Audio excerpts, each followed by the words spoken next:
พี่น้องเอวฮิฮิฮิ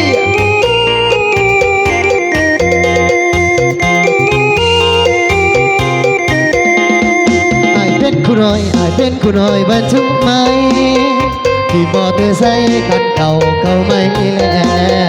พี่อัพคันโกโตมาขับงามแท้มาเที่ยวมาแวะส่งเจ้าทุกเสาร์แลมาเที่ยวมาแวะส่งเจ้าทุกเสาร์แล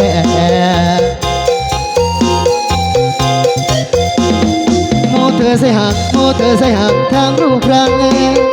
หุ่นก็หุ่นกังกับตัวจนหัวแดงพิกอัพคันโกโตโยต้ามาขับแสงผู้สาวแก้มแดงเคียงคู่ไปกับเขาผู้สาวแก้มแดงเคียงคู่ไปกับเขาเขามีรถรับส่งส่งยกเรื่องซ้อนท้ายเราเขามีรถมาอวดเป็นตำรวจ103มีดาวจบในร้องบาดไม่เบาส่วนตัวเราราเสือพัดพอกระเธอน้ำตาหนักหกน้ำตาหนักหกโยโยโยอยากจะมีรถพิกอัพมาขับเรือเธอมอเตอร์ไซค์หักมอเตอร์ไซค์หักเขามักเบออยากจะกู้เงินสหกรณ์ผ่อนรถยนต์อยากจะกู้เงินสหกรณ์ผ่อนรถยนต์โอ้ยสัตว์เกี่ยวกันได้แล้วฮิฮิสุขมารับรวยปีใหม่ฟ้าใหม่นะพี่น้องเด้อฮิแอลออนพี่น้องแอลออนฮิฮิเขามีรถรับส่งส่งยงเรื่องซ้อนท้ายเราเขามีรถมาอวดเป็นตำรวจ103มีดาวจบในร้องบาดไม่เบาส่วนตัวเราราชพัดพอกับเธอน้ำตาหนักหกน้ำตาหนักหกย้อยโยนโยอยากจะมีรถพิกอัพมาขับเรือเธอมอเตอร์ไซค์หักมอเตอร์ไซค์หักเข้ามาเมื่ออยากจะกู้เงินสากลผ่อนรถยนต์อยากจะกู้เงินสากลผ่อนรถยนต์เอาเกี่ยวกันนี่พี่น้องเกี่ยว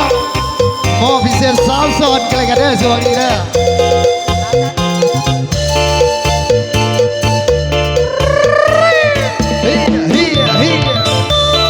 พี่น้องเอลพิเศษขอบใจสำหรับเงินทิปกันเลยกันเด้อสุขมารับรวยกันเลยกันเนาะ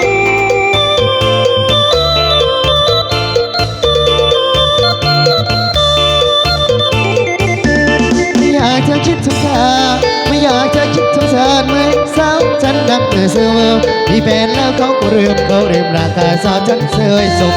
หมดสิ้นของสาวและเขาก็ไปลอยลมสาวฉันนั่งก่อนสตมเขาเบื่อเขาซ้อมนี่ไปมีลาวเอากระตา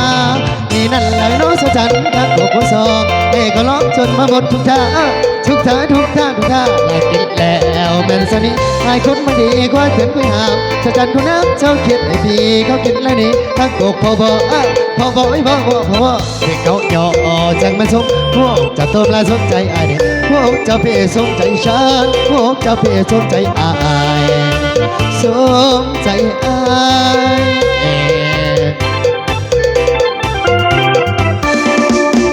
พอ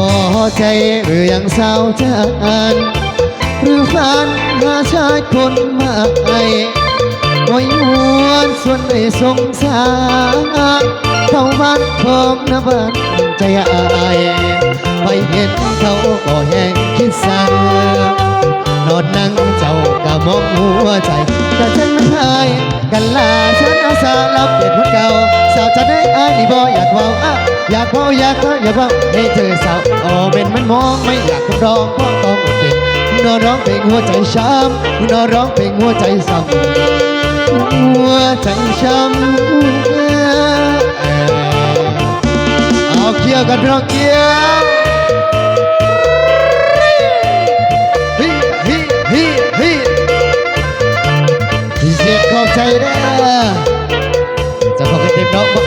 18 ปีใจสลองใส่อะไรกันเนาะ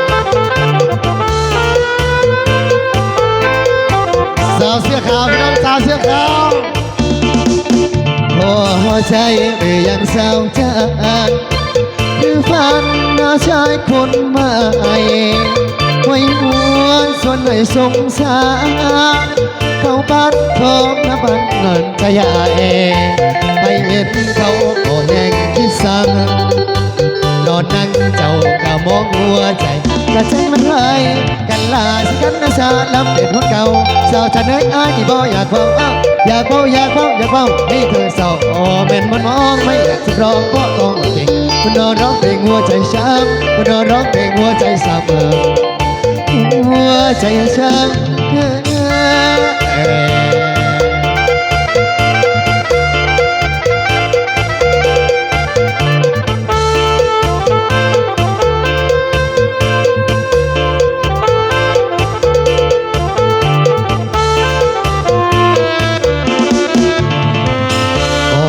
ขอบใจมอบพิเศษสาผลการเสียเพลงพี่น้องเนาะฝากเป็นก่อนสุขสันต์หันษาทั้งบรรดาแก่ผู้มีเกียรติ